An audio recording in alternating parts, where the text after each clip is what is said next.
Hello fellas and ladies. Div is still the primary focus of this channel as I have so many and I'm very behind that I'm recording like 6 reviews in one sitting. I do have an article that should be out by now on the beautiful bite-sized breakdown where I go over everything I saw, which I will not do on this channel, so check that out if it's out. But also stay down there and check out what we have made. Next up on the schedule is ROOFMAN, the newest from Derek Seinfranz. I think I'm pronouncing that correctly. Derek Seinfranz. Best known for very dark but wonderful character studies like Blue Valentine and The Place Beyond the Pines. This one follows Jeffrey Manchester, a real-life guy who robbed a bunch of McDonald's and got arrested and escaped prison and found refuge by hiding in a Toys R Us for months. I gotta be honest, I was excited for this movie until the trailer came out. The trailer it felt very studioized. It felt very much like Derek Seinfranz kind of lost its touch a little bit. It felt very much like it was leaning into the comedy, like this studio comedy humor. And the marketing in general, like I saw a post that was just like, he robbed this many McDonald's, I think it was like 40. He robbed this many McDonald's, he escaped prison, he hid in Toys R Us, and it gets even weirder from there. I hate marketing that like needs you to know that your movie is crazy, and it feels out of touch with the ROOFMAN because this story is very weird.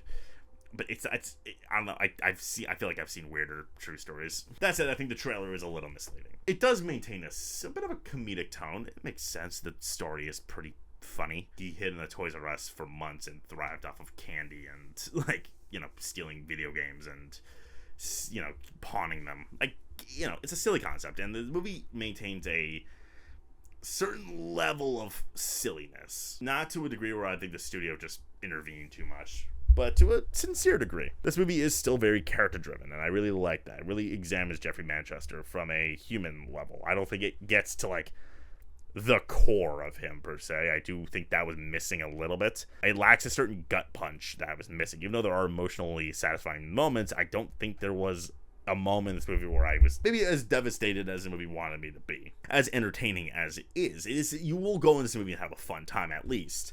And it succeeds in that, I think. And on top of that, the direction is pretty good. I don't think there's anything particularly special about the cinematography or the direction, but it is good enough. I don't have really a bad note about it. It does help with the tone of this movie. There is a lot going on here that is ridiculous, and it's handled with the correct level of absurdism, where we're not off of reality, but the movie's aware that what we're watching is pretty ridiculous. I read the Wikipedia article of this movie. Does not feel like a Wikipedia article, I will say that, but I did want, because I was curious after watching it. I'm like, it's pretty weird that this movie's like based on a true story, that this is a real guy who's still alive and in prison. I think the movie maybe leans a little too hard that he's like misunderstood, like he did commit a lot of crimes, and I think the movie kind of wants you to root for him to, like, win his parole.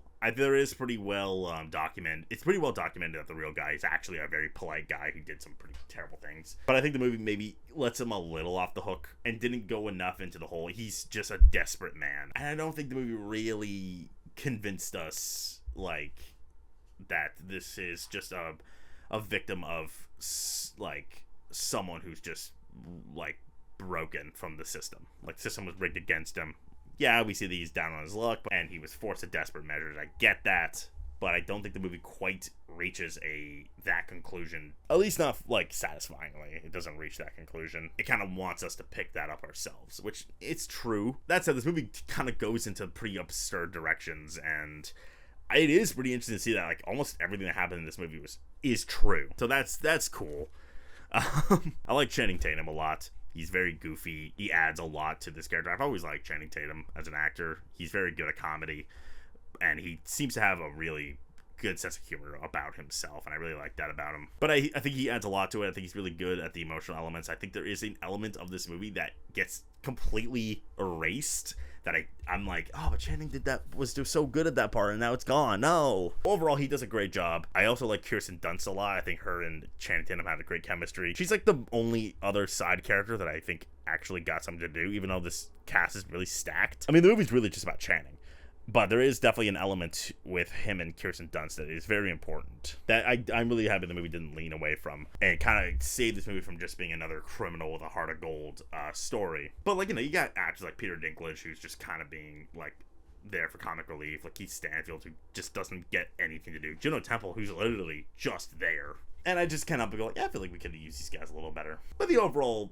theme of this movie is it's very watchable. It's very good. It's very emotionally satisfying. It's very fun to watch. Got the character writing that you would want from Derek Seinfeld, even if it doesn't get to a certain core that you'd maybe hope for. But I think the trailer is a little overplaying the silliness. It is goofy. The movie does not shy away from how weird this story is, even if the trailer's overhyping that. But I think it's grounded enough that you will actually find something really nice about it, really interesting and very satisfying. Roofman's trailer led me to believe that Derek Seinfeld has ditched his knack for character-driven studies of broken people, and while this one lacks a punch his best stuff has given me, I'm happy to say this is still an authentic, if not a little silly, portrayal of a real-life criminal that hits the beats it wants to, and for that I will happily give Roofman 7 Channings out of 10.